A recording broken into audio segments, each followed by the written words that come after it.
gentlemen become mere men? I don't know. This is what's happened. I don't know why the priorities have changed too. Why men before women? Sorry, ladies. I used to know. But anyway.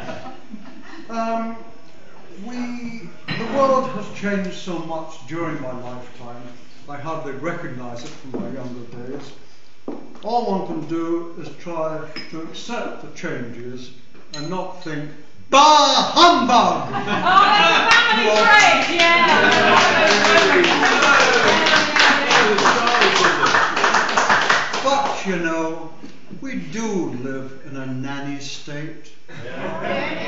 We are encouraged to be politically correct, and we've got to make sure we don't offend anyone.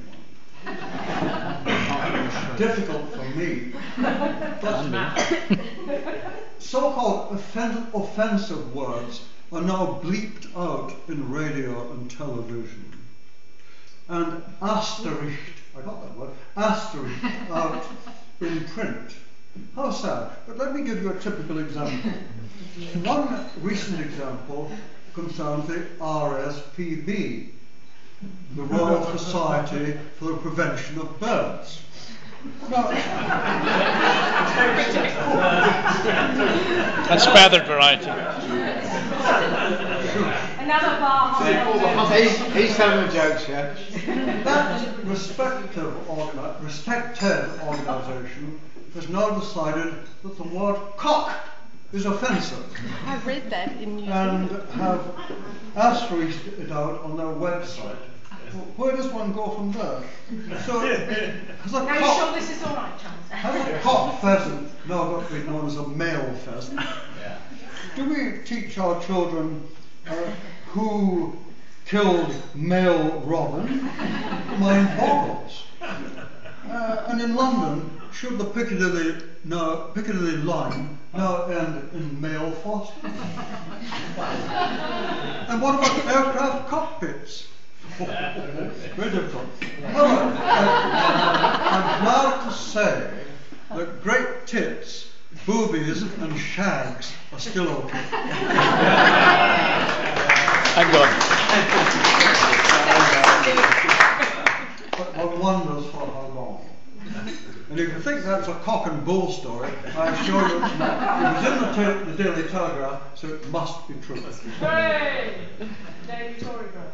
On a more serious note, it's a very great pleasure for me to see you all here this evening, helping me to celebrate my 70 years and 20. Yeah. Borrowed time. And I hope you're all enjoying yourselves as much as I am. I hope I can still stand.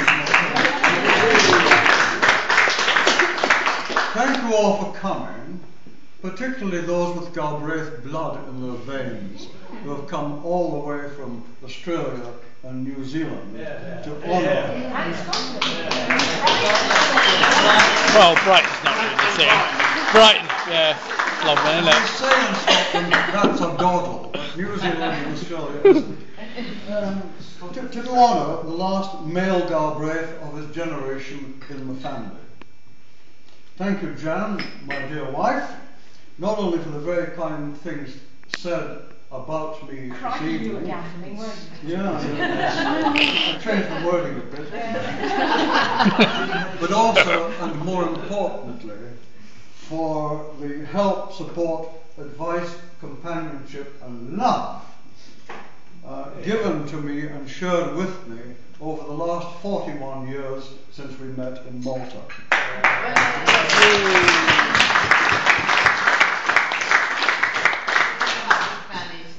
I am so lucky. Put John's up there. Thank you, Fiona and Marianne. Wherever you are. Turned loose at the age of your 18th birthday, yet staying so close to your parents. You are a source of great joy to us both.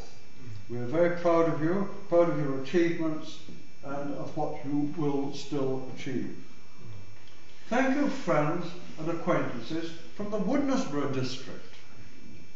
You know, when we purchase house and land for our vineyard way back in 1980, we were sorely afraid that it might take up to 20 years for us to be accepted by the local community.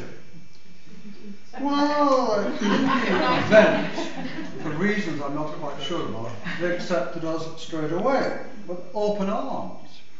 And friends or acquaintances they were then, the people we met then are still our friends today. And 80 from something like 27 years. So again, we are so lucky. We were still commuting from Brussels. We were only coming over once a fortnight. We've met lots of good people and we've remained friendly with them since that time.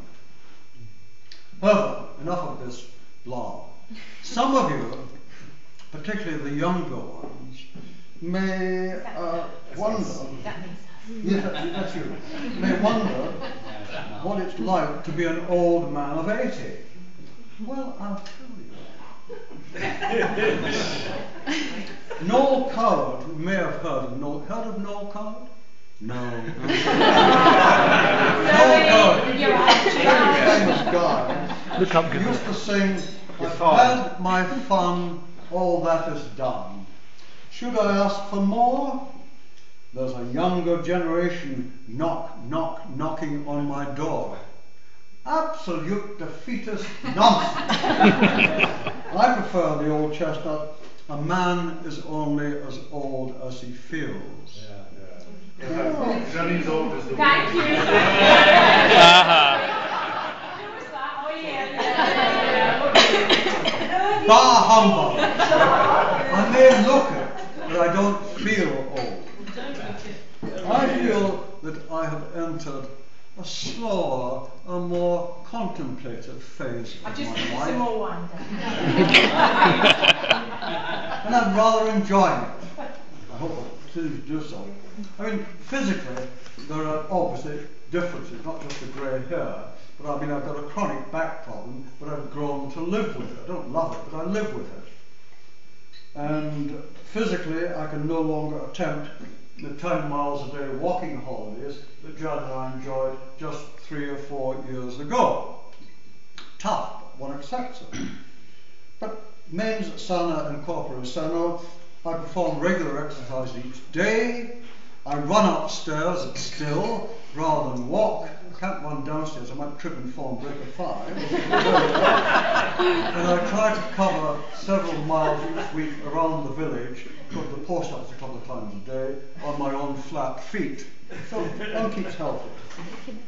An annoyance, definitely an annoyance, but indeed an embarrassment, is the disability of deafness, exacerbated in my case by exposure to too much rifle fire before, what do you call them, earplugs or ear protectors were thought necessary. So even with digital hearing aids, conversations in busy restaurants are difficult. Cocktail